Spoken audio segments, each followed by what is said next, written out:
So, hello again. I hope you're doing well. Today we're going in with a sort of drawing challenge. This is a Doodle-a-Day challenge for the month of May, made by ElloLovely. But instead of doing this, is intended to be like a daily challenge you do on Instagram. But I decided, since it's such a lovely prompt list, and I recently made a new brush on Procreate. Well, I say made, I found a previous felt tip brush and I adjusted it to a point that I really like and I'm really enjoying using it.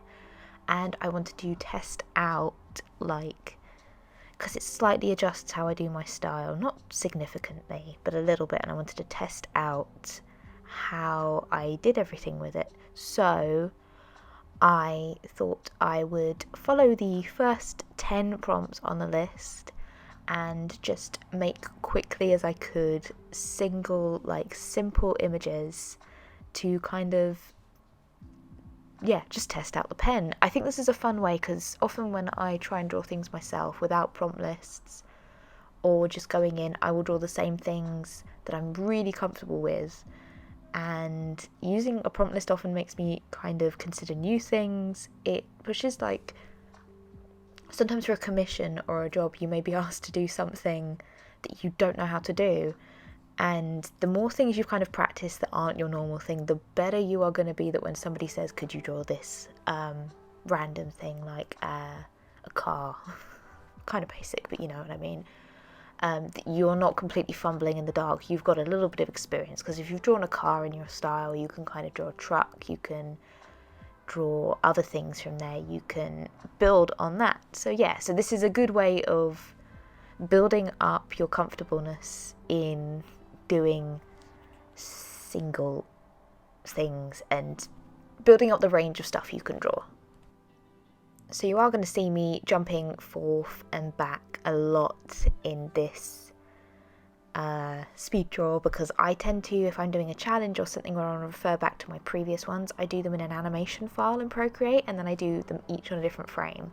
So this was starting out nice and easy with, I think the prompt was Daisy, and this was a really nice one to start off with, particularly with this pen.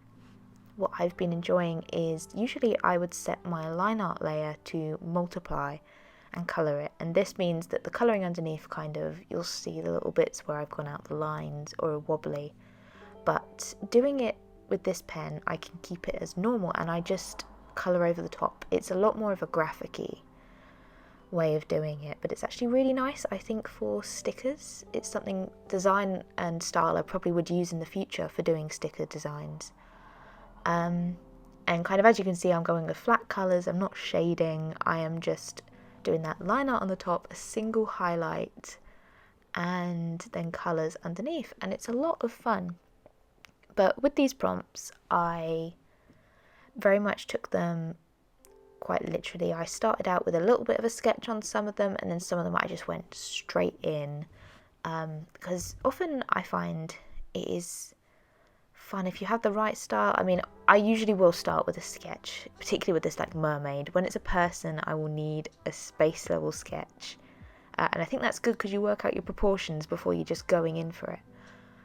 But I'm also enjoying that with the looseness of this brush, that I can just kind of go in really basically base level without particularly planning it, and just kind of freestyle it. It's very similar to the V7 Pilot pen that I use in my sketchbook. That's kind of what I was going for, and when I'm drawing with that, I really just draw. I don't ever do a pencil sketch underneath. I just go in with it, and it comes out janky, but I think that really helps me get ideas down and not get too precious over what I'm drawing. And I think the less precious you are, a lot of the time, drawing comes down to practice. And the more you practice, the better you will get. And for me, if I'm refining something, I'm not practicing as much. Well, I'm practicing refining, but when you're trying to really quickly get ideas and learn and get used to your movement and practicing that, it can be very good to draw in pen and just keep going and not going back over it, just keep going, and you really build up your skills in just drawing. It's really good for developing the control of your brush, which is, particularly with digital art, can be very important. I'm not a traditional artist particularly, so my knowledge of traditional art, I imagine it's a similar concept, but definitely with digital art you want to be building up your strength and your hand-eye coordination. So just going in with a pen and drawing, and like doing this in Procreate, you can do it digitally as well, is you just get a pen and you draw and you don't erase, or you would end up erasing more when you're drawing in Procreate, but you kind of just go for it with the things, and I think it really builds like a graphic-y style. It's good for drawing cartoons and getting used to it, and just helps you get used to moving your pen about. But yeah, as you can see, we've had the mermaid, the little orange. The alien I struggled with a little bit. He looks a bit funny, and I wasn't quite sure what a flying saucer looked like. I had to Google a picture, and I still don't think I got it right, but I was really happy with this one actually. This was for the prompt ingredients, so I did kind of like your normal cake, I don't know, strawberry cake ingredients, but my partner was saying this would be quite a good one for a sticker sheet, and I agree. I do think this might be a nice idea. I added some little cute faces on things because I think that's always adorable. I love anything with a cute little face on the top. They have a little pink milk squishmallow in my Tesco's at the moment. I'm so tempted to buy it, but my boyfriend already got me a delightful cow with flowers on it recently, so I am all squishmallowed out. I've got enough. I'm running out of space on the bed, so I think I'm going to have to hold off on getting this one. But as you can see at this point, originally I was really just going for like the drawing with no, just the base drawing, but as I was going, I got more comfortable with it, and I actually wanted to make the other drawings like look nice enough to post individually. I was going to just post them all in a big grid as like a big piece, with each prompt being a square, but they were coming out really well. I was happy with them, so I went in and I added some sparkles to the background. But definitely as I go, I think with a lot of these challenges, I cannot do these kind of things too like consistently. It's a hardcore way to get to burnout. So you can kind of see as I go, I kind of lose, like, I don't know, my motivation, but I start to like trail off a little bit. It's not coming as easily. I'm not enjoying it quite as much, but I pushed through. I thought I'll do 10, so I've completed the first column of that prompt sheet, and I was happy to have done that. But yeah, I think it's definitely, when you're doing a challenge, don't push yourself too much. Do what you're comfortable with, and definitely don't, if you're doing a daily one, like one a day, if you feel yourself kind of starting to lose motivation, tone it down a bit, like do a little bit less. I think sometimes you do just have to keep pushing through, but there is an extent. Don't push past the point that you're like where you're getting really uncomfortable with it.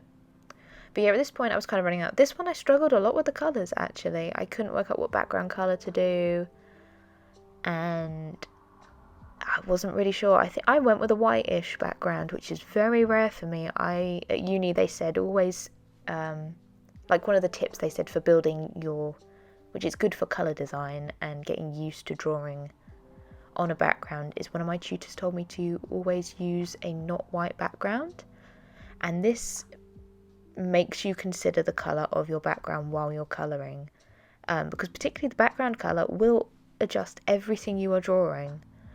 It will change all of the tones, so it's a good way to get used to not just adding a background as a separate thing and making the background cohesive with the rest of the drawing. So I still always, as much as possible, avoid a white background. Even off-white can be better, just because it brings all those colours together. This point I also feel like the prompts I wasn't quite as inspired. Like this one was kettle, and I mean I did have to look up what a kettle looked like. Even though this looks like my kettle, I don't know why I had to look up what a kettle looked like, but I guess it's important to get references. The kettle came out nicer than I thought, but I'm not the most inspired by the kettle. I would have much preferred a teapot, and I probably should have drawn a teapot because Teapot would have been nice. And then the final one was luggage, and I think this was just the point where I drained out. But as we said, still came out cute, still happy with it. So I hope this has kind of given you an insight into, I guess, how I do a drawing challenge, how I approach it, kind of the process I use for digitally drawing. I mean, it's very quickly shown you a bunch of different digital drawings and like the start to finish of them. Definitely with this kind of style, it is a lot quicker, a lot easier a process. It's a lot simpler than an in-depth drawing, but it just kind of shows you how you can use a brush. And I hope I've given you some tips on how you can develop your like hand-eye coordination. I guess getting down ideas quickly and pushing yourself in a quick time frame. But yes, let me know if there's anything else you would like to see, as always, and I will see you soon. Goodbye.